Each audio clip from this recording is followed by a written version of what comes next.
Depression എപ്പോഴും സങ്കടഭാവമല്ല. സത്യത്തിൽ എപ്പോഴും ചിരിച്ചു കളിച്ചിരുന്ന, എനർജിയോടെ വർത്തിച്ചിരുന്ന ആ മനുഷ്യനായിരുന്നു ഡിപ്രഷൻ മൂലം സൂയിസൈഡ് ചെയ്തത്.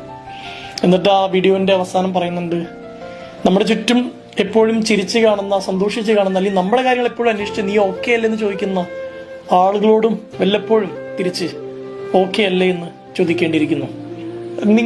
നിങ്ങളുടെ ജീവിതത്തിൽ നിങ്ങളുടെ പ്രിയപ്പെട്ടവർ, ഏറ്റവും എനർജറ്റിക് ആയിട്ട് നിങ്ങളുടെ ചുറ്റും നടക്കുന്ന മനുഷ്യരൊക്കെ ഹൃദയം കൊണ്ടൊന്ന് വാച്ച് ചെയ്യുന്നത് നല്ലതാണ്.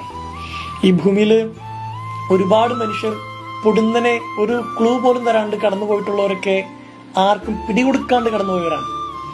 നമ്മുടെ ചുറ്റുമുള്ളവരെയും വീട്ടിലുള്ളവരെയും പ്രിയപ്പെട്ടവരൊക്കെ ഒന്ന് വിളിച്ച് അന്വേഷിക്കാവുന്നതാണ്. ആരൊക്കെയോ കൃത്യമായ ഇടവേളകളിൽ എടാ നീ ഓക്കെ അല്ലേ, നമുക്കൊരു കപ്പ് ചായ കുടിച്ചാലോ, നിനക്ക് എന്തെങ്കിലും പറയാനുണ്ടോ എന്നൊക്കെ ചോദിച്ചുകൊണ്ട് മാത്രമാണ് ഈ വീഡിയോ ചെയ്യാൻ ഞാനിന്ന് നിങ്ങളുടെ മുമ്പിലായിരിക്കുന്നത്. ഇതെന്റെ കാര്യം മാത്രമല്ല, ഈ ഭൂമിയിലെ ഒരുപാട് മനുഷ്യരുടെ കാര്യം ഇങ്ങനെ തന്നെയാണ് എന്ന് ഞാൻ വിശ്വസിക്കുന്നു.